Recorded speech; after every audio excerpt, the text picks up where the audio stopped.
So my presentation sort of follows Derek's. So there are 20.9 million victims of human trafficking in the world right now, which is the equivalent of the entire population of Syria or of the Ivory Coast, and more than the populations of Mauritius, Bahrain, Qatar, Botswana, Macedonia, Latvia, Namibia, and Jamaica combined. You are smart people, so I'm sure you know this, but two of the biggest misconceptions about trafficking. One is that this graph represents it, that it's synonymous with forcing someone to move from one place to another. Really what we're talking about is synonymous with modern-day slavery, so someone who has been a victim of force, fraud, or coercion for a whole host of different things. The other one is that trafficking has primarily to do with sex, and that most of the trafficking in the world is sex trafficking.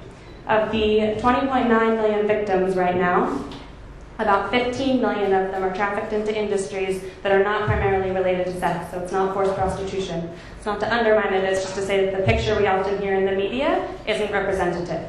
So some of these stories you know. You've heard that Burmese, for example, are trafficked into the fishing industries in Samut Sakhon here in Thailand. And maybe have heard about women who are trafficked from Nepal, from Bangladesh, into the Middle East to be domestic workers. That men are trafficked in the Democratic Republic of Congo to mine the minerals that are in your cell phones, and that girls are trafficked into the circus in India.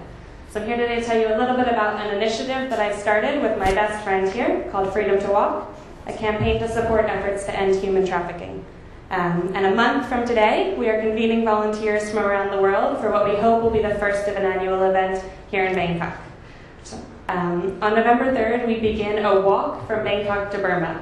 I'm going to say again because everyone always looks at me when I say it twice. We are walking to Burma, so 15 days, 370 kilometers, at least 20 volunteers coming from all over, through Nonthaburi, Nakhon and up through Kanchanaburi province to Three Pagodas Pass. Oh, we missed part of the slide.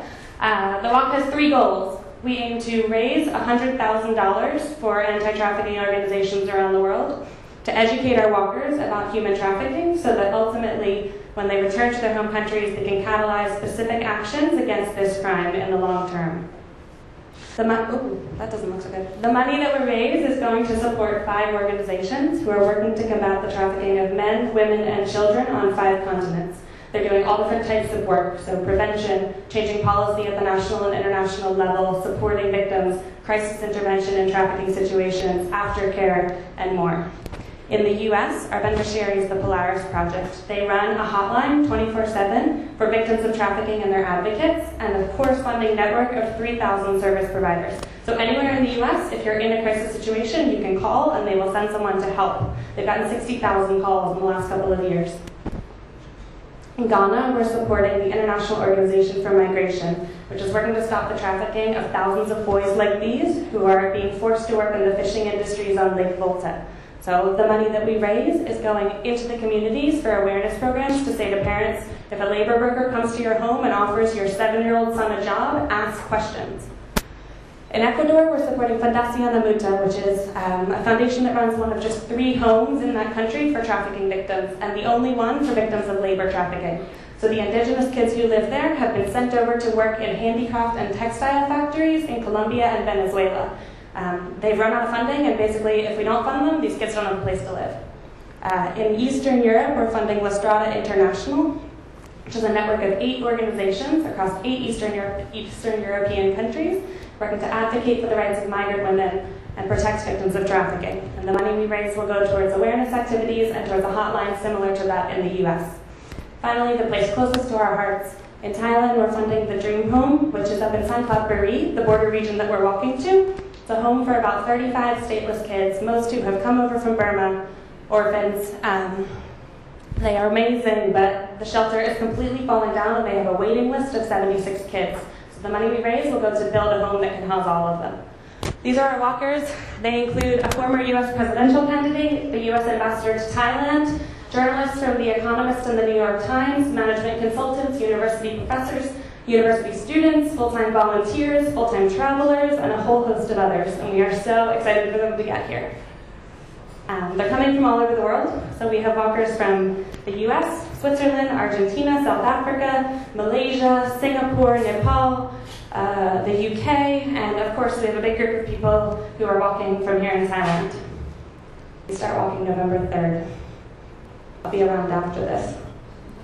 Each of our walkers is committed to raising $5,000, or about 150,000 baht, that will go directly to our beneficiaries.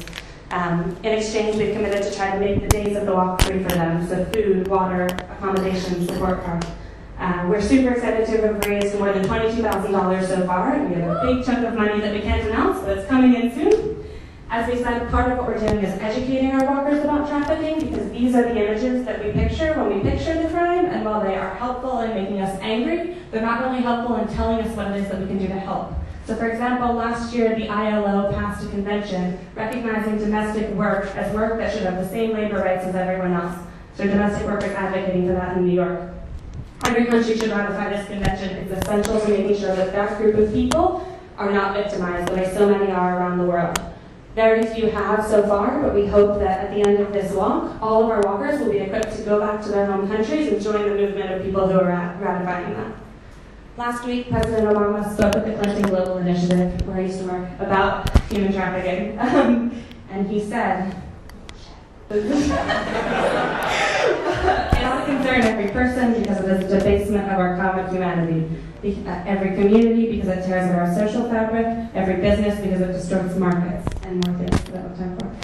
But the thing that he said that is the reason that I'm doing this, the reason that we're walking, that resonated most with me, is that there are still millions of people who are essentially invisible in the world right now. And we hope this campaign says to them, we see you, we hear you, and we insist on your dignity. Thanks.